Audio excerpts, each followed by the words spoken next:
ಕಮಲಮ್ಮ, ಕಮಲಮ್ಮ, ಏನಮ್ಮೋರೆ ಇಷ್ಟೊಂದು ಖುಷಿಯಾಗಿದ್ದೀರಾ? ಕಮಲಮ್ಮ, ಇವತ್ತು ಆಫೀಸ್ ಪೂಜೆ ತುಂಬಾ ಚೆನ್ನಾಗಾಯ್ತು. ಇವತ್ತು ಒಂದೇ ದಿನದಲ್ಲಿ 106 ಜನ ನಮ್ ಕಂಪನಿಲಿ ಇನ್ವೆಸ್ಟ್ ಮಾಡಿದ್ದಾರೆ. ಓಹೋ ಓಹೋ. ಜನಗಳಿಗೆ ನನ್ ಮೇಲೆ, ಕಂಪನಿ ಮೇಲೆ ಇರುವಂತ ನಂಬಿಕೆ ನೋಡಿ ನಂಗೆ ತುಂಬಾನೇ ಖುಷಿ ಆಯ್ತು. ಆದ್ರೇನ್ ಮಾಡೋದು, ಮನೇಲಿರೋರ ನನ್ನ ನಂಬ್ತಾ ಇಲ್ಲ. ಅಮ್ಮೋರೆ, ಯಜಮಾನ್ರಿಗೆ ನಿಮ್ಮ ಮೇಲೆ ನಂಬಿಕೆ ಇಲ್ಲ ಅಂತ ಹೇಳ್ತಾ ಇಲ್ಲ. ಆ ಅಭಿರಾಮಿಯಿಂದ ಮಾನಸಿಕವಾಗಿ ಸಾಕಷ್ಟು ತೊಂದರೆ ಆಗ್ತಾ ಇದೆಯಲ್ಲ, ಅದಕ್ಕೆ ನೀವು ಟೆನ್ಷನ್ ಅಲ್ಲಿ ಇರ್ತೀರಾ ಅಂತ ಹಾಗೆ ಹೇಳಿದಾರಷ್ಟೇ. ನಾನ್ ನೋಡ್ದೆ ಇರೋ ಟೆನ್ಷನ್ ಆಯ್ತು ಕಮಲಮ್ಮ. ಹೇಳಿ, ರಾವಣ್ಗಿಂತ ಇವಳು ನನಗ್ ಕಾಟ ಕೊಟ್ಬಿಡ್ತಾಳ? ಆ ರಾವಣ್ ನನಗ್ ಅಷ್ಟೆಲ್ಲ ಕೆಟ್ಟದ್ ಮಾಡ್ದಾಗ್ಲೇನೆ ನಾನು ಧೈರ್ಯವಾಗಿರ್ಲಿಲ್ವಾ? ಕಂಪನಿ ನಡ್ಸಿಲ್ವಾ? ಈಗ ಬಂದು ನಿನ್ ತಲೆ ಕೆಟ್ಟಿದೆ, ನೀನ್ ಯಾವ ನಿರ್ಧಾರನೂ ತಗೋಬೇಡ ಅಂತಂದ್ರೆ ಏನರ್ಥ? ಇಷ್ಟು ವರ್ಷದಿಂದ ಕಂಪನಿ ನಡೆಸ್ತಿರೋಳ್ ನಾನು, ನನಗಷ್ಟು ಗೊತ್ತಾಗಲ್ವಾ? ಹೋಗ್ಲಿ ಬಿಡಿ, ಅವರು ಒಂದೊಂದ್ಸಲ ಹಾಗೆ ವಿಚಿತ್ರ ಮನುಷ್ಯ. ಎನಿವೇಸ್, ಈಗ ನಾನು ತುಂಬಾ ಖುಷಿಯಾಗಿದ್ದೀನಿ. ನಾನು ಈಗ್ಲೇ ಶಾಂಭವಿ ದೇವಿ ಪೂಜೆ ಮಾಡ್ಬೇಕು. ಬನ್ನಿ. ಸರಿ ಅಮ್ಮವ್ರೆ.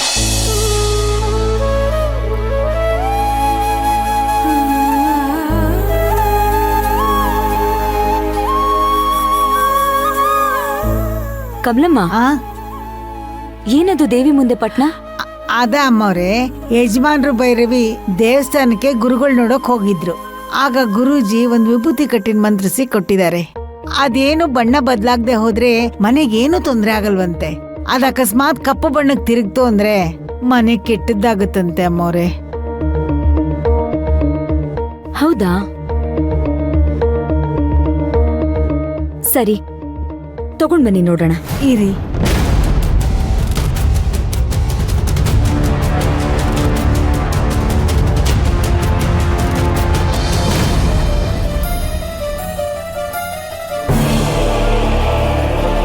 ಕಮಲಮ್ಮ, ಇವತ್ತು ನಾನು ಹೊಸ ಪ್ರಾಜೆಕ್ಟ್ ಸ್ಟಾರ್ಟ್ ಮಾಡಿದ್ದೀನಲ್ಲ, ಅದಕ್ಕೆ ದೇವಿ ಕಾರಣ ಹೇಗಿದೆ ಅಂತ ನೋಡ್ತೀನಿ.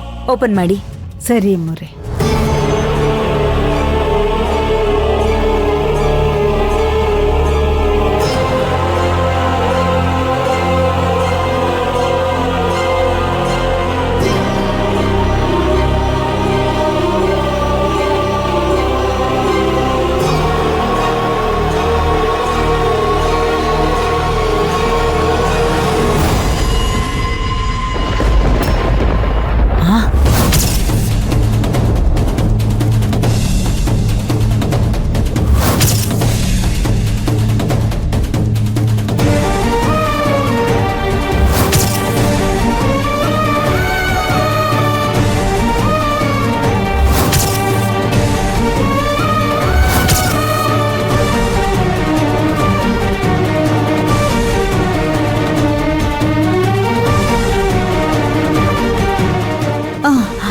ಅಯ್ಯೋ ಅಮ್ಮೋರೆ, ವಿಭೂತಿ ಕಪ್ಪಾಗ್ಬಿಟ್ಟಿದೆಯಲ್ಲ ಅಮ್ಮೋರೆ.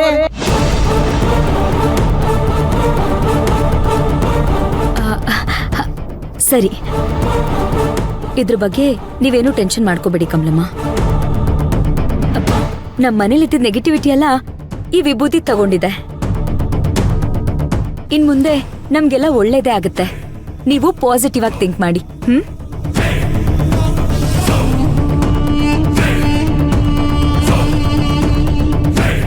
ಈ ಅಮ್ಮವ್ರೇನು ಹೀಗೆ ಹೇಳ್ಬಿಟ್ರು? ಗುರೂಜಿ ಕಪ್ಪು ಬಣ್ಣ ಬಂದ್ರೆ ಅನಾಹುತ ಆಗುತ್ತೆ ಅಂತ ಹೇಳಿದ್ದಾರೆ. ಇವ್ರಿಗೆ ಅರ್ಥನೇ ಆಗಲ್ವಲ್ಲ. ಇನ್ನು ಈ ಮನೆಗೆ ಏನೇನ್ ಕಾದಿದ್ಯೋ ಏನೋ. ಅಮ್ಮ ಶಾಂಭವಿ ಕಾಪಾಡು ತಾಯಿ.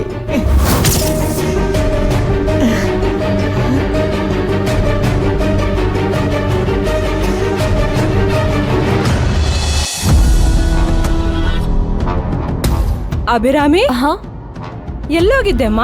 ಬಾ ಕೂತ್ಕೋ. ಬಾ. ಏ ಮಲ್ಲಿ, ಮಲ್ಲಿ, ಮಗು ಸುಸ್ತಾಗಿ ಬಂದಿದೆ, ಜ್ಯೂಸ್ ಏನಾದ್ರೂ ತಗೊಂಬಾ.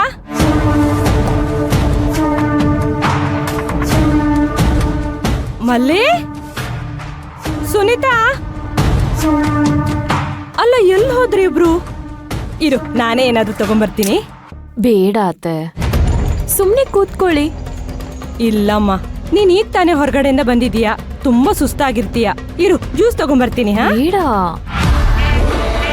ಯಾಕಮ್ಮ ಜ್ಯೂಸ್ ಬೇಡವಾ? ಸರಿ, ಕಾಫಿನಾದ್ರೂ ತಗೊಂಬರ್ಲಾ? ಬಿಸಿ ಬಿಸಿಯಾಗಿ ಕಾಫಿ ಮಾಡ್ಕೊಂಬರ್ತೀನಿ. ಹಾ ಹೋಗ್ಲಿ, ಗ್ರೀನ್ ಟೀ ಅದು ಬೇಡವಾ? ಸರಿ, ಊಟ ಮಾಡ್ತೀಯಾ? ಊಟ ಹಾಕೊಂಬರ್ಲಾ?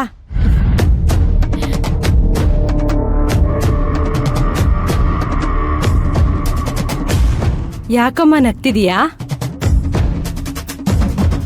ಶಿವಗಾಮಿಗೂ ನಿಮಗೂ ಕಂಪೇರ್ ಮಾಡಿ ನೋಡ್ತಾ ಇದ್ದೆ. ನೀವ್ ನೋಡಿ, ನಾನು ಆಚೆಯಿಂದ ಬಂದ ತಕ್ಷಣ ಒಬ್ಬ ಅತ್ತೆ ಆಗಿ ಜ್ಯೂಸ್ ಕುಡಿತ್ಯಾ, ಟೀ ಕುಡಿತ್ಯಾ, ಊಟ ಮಾಡ್ತೀಯಾ ಅಂತೆಲ್ಲ ಕೇಳ್ತಾ ಇದ್ದೀರಾ.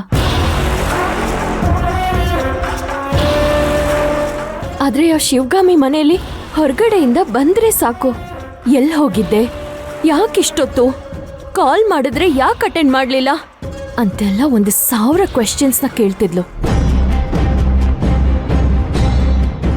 ಆದ್ರೆ ಈ ತರ ಎಲ್ಲ ಕೇಳೋದಕ್ಕೆ ನಿಮ್ಗೆ ಹಕ್ಕಿರೋದು. ಆದ್ರೆ ನೀವ್ ಏನೂ ಕೇಳ್ತಾ ಇಲ್ಲ. ಎಷ್ಟು ಒಳ್ಳೆಯವ್ರು ನೀವು. ನಿಮ್ಗೂ ಅವಳಿಗೂ ತುಂಬಾ ವ್ಯತ್ಯಾಸ ಇದೆ. ಅದೆಲ್ಲ ಹೋಗ್ಲಿ ಬಿಡು.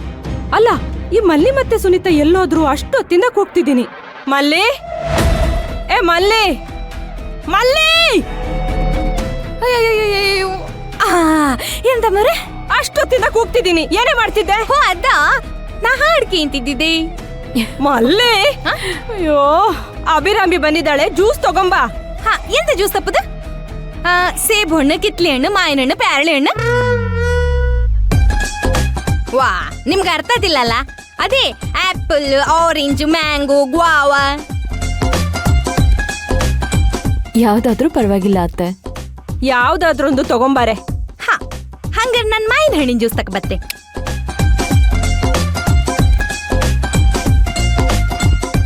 ಅಭಿರಾಮಿ, ನಿನ್ ಜೀವನದಲ್ಲಿ ತುಂಬಾ ನೊಂದಿದೀಯ ಮಗಳೇ. ನಮ್ಮನೆಯಲ್ಲಿ ಒಂದು ಕ್ಷಣನೂ ನಿಂಗೆ ಬೇಜಾರಾಗಬಾರ್ದು. ಹಾಗೇನಾದ್ರೂ ಆದ್ರೆ ಒಬ್ಳು ಅತ್ತೆಯಾಗಿ ನಾನು ಸೋತ ಹಾಗೆ. ನಿನ್ನನ್ನು ಖುಷಿಯಾಗಿಡೋದೇ ನನ್ನ ಗುರಿ. ನನ್ನ ಮಗನ ಜೀವನ ಬದಲಾಯಿಸಕ್ ಬಂದಿರೋ ಲಕ್ಷ್ಮಿ ನೀನು. ನೀನೆಷ್ಟು ಸಂತೋಷವಾಗಿರ್ತೀಯೋ ಅಷ್ಟು ನಮ್ಮನೆ ಏಳ್ಗೆ ಆಗತ್ತಮ್ಮ.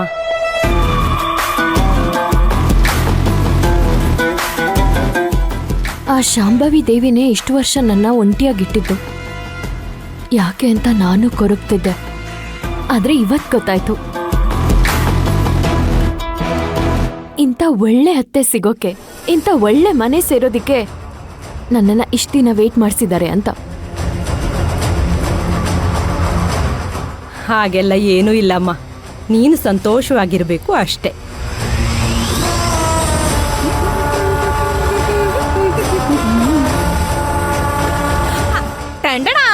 ಬಂತು ಮಾವಿನ ಹಣ್ಣಿನ ಜ್ಯೂಸ್. ತಗೊಮ್ಮ, ಕುಡಿ.